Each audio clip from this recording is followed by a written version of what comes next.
हरे कृष्ण दोस्तों, यहाँ पे मैं जो भी बोलता हूँ वो सब मेरे गुरु श्री हरि भाई कोठारी का है, वही मैं आपके सामने रखता हूँ। आज का शेयरिंग सेशन है 1239 और आज का टॉपिक है गीता अध्याय 18 श्लोक 19 और 20।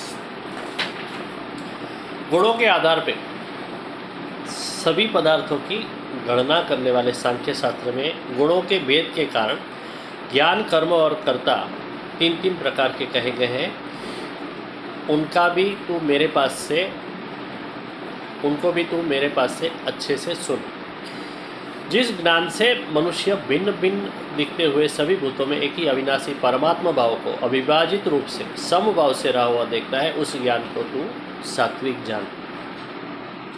ज्ञानम कर्म च कर्ता च हृदय गुणभेदतः प्रोच्यते गुणसंख्याने यथावत् शृणुतान्यपि सर्वभूतेषु येनैकं भावमव्ययमीक्षते अविभक्तं विभक्तेषु तज्ज्ञानं विद्धि सात्विकम्। गुणों के आधार पर सभी पदार्थों की गणना करने वाले सांख्य शास्त्र में गुणों के वास्तविक रूप से ज्ञान, कर्म और कर्ता के तीन प्रकार नहीं है, लेकिन इस तीनों जिसका आश्रय लेते हैं उसका दोष उन्हें लगता है। अच्छी स्त्री भी बुरे आदमी से शादी करती है तब पति की असर उसके ऊपर पड़े बगैर रहती नहीं है। इसी तरह से कर्ता की असर ज्ञान के ऊपर पड़ती है, परिणाम स्वरूप ज्ञान सात्विक, राजस या तामस गिना जाता है। प्रत्येक व्यक्ति भिन्न है, फिर भी सब में अभिन्नता देखने की हिम्मत जो रखता है वो सात्विक ज्ञान। अद्वैत ये वाद नहीं है, अनुभूति है। मेघ, नदी, वृक्ष इत्यादि जल या फल को खुद के गिनते नहीं है, लेकिन सबका गिनते हैं। इसी तरह से हमें भी संकुचित न बन के व्यापक बनना चाहिए। ऐसा कह के सृष्टि हमें अद्वैतवाद समझाती है। कीड़ी से लेके वशिष्ठ तक सब भूत मात्र में एक ही सत्ता प्रवर्तित है। प्राणी मात्र एक ही प्रभु का संतान है। ये समझ, यह सात्विक ज्ञान है। भाव मतलब होना, इसी तरह से भाव मतलब स्वभाव। सर्वभूतों में एक ही स्वभाव है और वो है आनंद पाने का प्रयत्न करना। संत हो या शराबी, सब आनंद को ढूंढते हैं। सबके रास्ते अलग हो सकते हैं। अविभक्तता देखना मतलब समदर्शन करना और ना ही समवर्तन।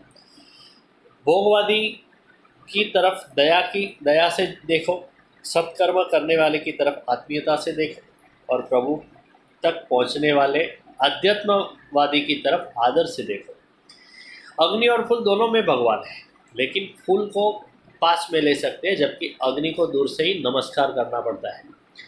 गाय को पास ले सकते हैं, बाघ से यानी कि शेर से दूर रहना पड़ता है। सृष्टि के साथ भी तादात्म्य करने को आना चाहिए। भारतीय नारी ने तो चंद्र को भी खुद का भाई माना है। परिणाम स्वरूप चंद्र ये यहाँ के बालकों का चंदा मामा बन गया। जीव मात्र और मैं एक, सृष्टि और मैं एक, तथा भगवान और मैं भी एक ही, ऐसा समझाने वाला ज्ञान वो सात्विक ज्ञान। सही मायनों में ये ज्ञान ये वर्णन का नहीं लेकिन अनुभूति का विषय है। गुड़ की मिठास खाके ही पता चलती है। प्राप्ति का समाधान माहिती या विगत में कैसे हो सकता है।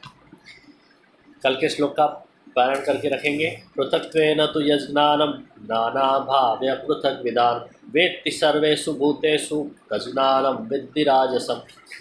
वसुदेवसुतं देवं कंसचाणूरमर्दनं देवकी परमानन्दं कृष्णं वन्दे जगद्गुरुं। गुरुर्ब्रह्मा गुरुर्विष्णु गुरुर्देवो महेश्वरं गुरुर्साक्षात् परब्रह्म तस्मै श्री गुरुवे नमः।